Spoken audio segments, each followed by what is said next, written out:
Yo escribo una columna hoy sobre las conversaciones con el ELN, sobre las pretendidas conversaciones con el ELN. Y trituré al ELN y lo titulé Sanguijuelas. Yo no termino de entender a estas alturas de la película qué diablos quieren negociar ni con quién. ¿Será que sueñan con su propio premio Nobel? Porque no tiene sentido volver a la cantaleta eterna de un proceso de paz con el ELN si lo único que uno encuentra cuando va a Arauca, al Catatumbo, al Cauca, al Chocó, por citar solo 4 sitios, 4 regiones donde ellos tienen presencia, es una banda de sanguijuelas dedicada al bandidaje. Ellos chupan la sangre de la gente que trabaja vía extorsiones, vía vacunas y muchas veces vía también secuestros. Reclutan niños para someterlos a una existencia infernal. Trafican cocaína, negocian con el oro ilegal, devastan la naturaleza, corrompen autoridades locales y encima Iván Cepeda, Álvaro Leiva y el aplauso con el aplauso que siempre tienen desde la calle siguen empeñados en que nos traemos el zapazo de que los helenos son abnegados luchadores de la causa revolucionaria y merecen un trato de dignatarios. Imaginen sentarse, por ejemplo, es que en esta columna he escrito dos personajes, dos jefes guerrilleros del ELN que actúan en el Chocó, porque yo creo que tenemos ya que aterrizar y saber con quién nos vamos a jugar, digamos, la lenteja, con quién vamos a jugar las negociaciones, con quién proponen esta gente que nos sentemos a negociar de tú a tú la agenda del país. Entonces, y además quieren obligar al presidente Duque a sentarse a negociar con ellos a golpe de protesta callejera y ahora de una tutela. Entonces, pongamos a Canino, son personajes reales que están en el Chocó y que tienen poder. Es un costeño que tiene 40 años. La mitad de ellos ha estado en las filas del ELN.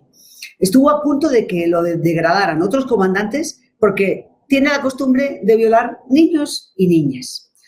Pero como tiene, y además es que es un narco de mente, de corazón y de chequera. Es decir, y hace alianzas con bandas mafiosas como los Pachelis, con carteles mexicanos.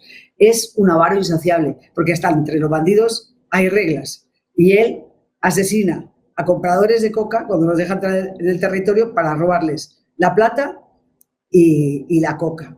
Pero bueno, este violador, narco, asesino, sanguinario, tiene el aval, tiene el apoyo de alias Marta, que es una guerrillera con también un amplio prontuario y de larga trayectoria. Y de alguna manera es un icono para los jóvenes guerrilleros del Chocó, porque lleva también toda la vida en el ELN y es una mujer que tiene mucho mando y tiene también autoridad sobre la tropa, tiene carisma.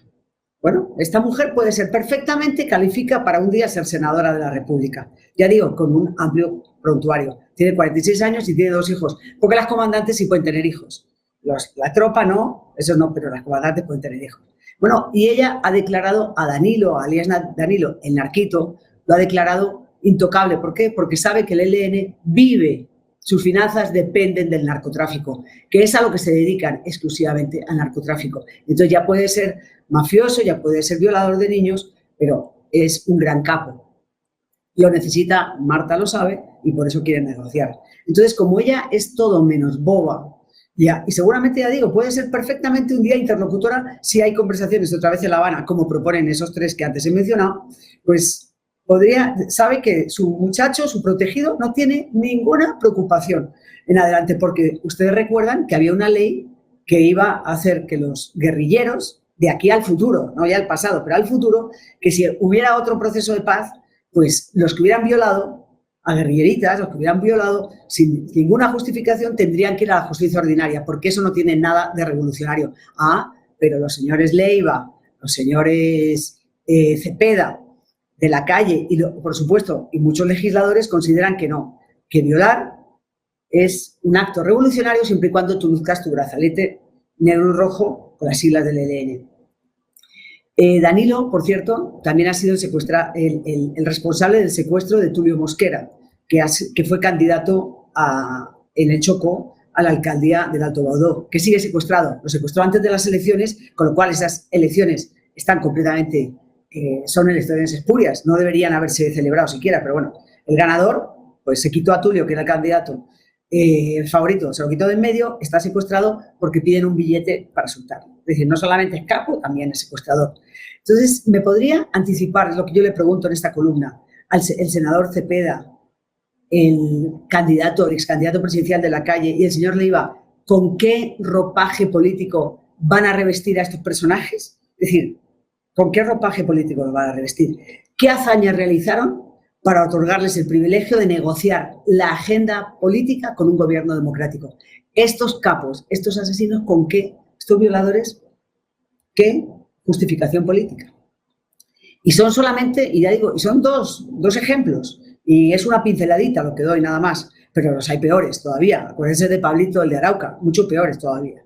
Entonces, he decidido contar algo de sus vidas, ya digo, dar unas pinceladas, porque creo que debemos dejar de hablar en abstracto y poner rostro y prontuario a quienes pretenden entregar más adelante curules, camionetas, escoltas y privilegios a sabiendas de que además van a dejar disidencias en el territorio. Porque el plan estratégico del ELN en el Chocó a 10 años, que hizo en el 16, es decir, hasta el 2026, nada tiene que ver con ideales políticos y pacifistas. Solo buscan fortalecerse en Chocó y extender sus tentáculos hacia Antioquia para adueñarse del lucrativo negocio de la cocaína, obviamente.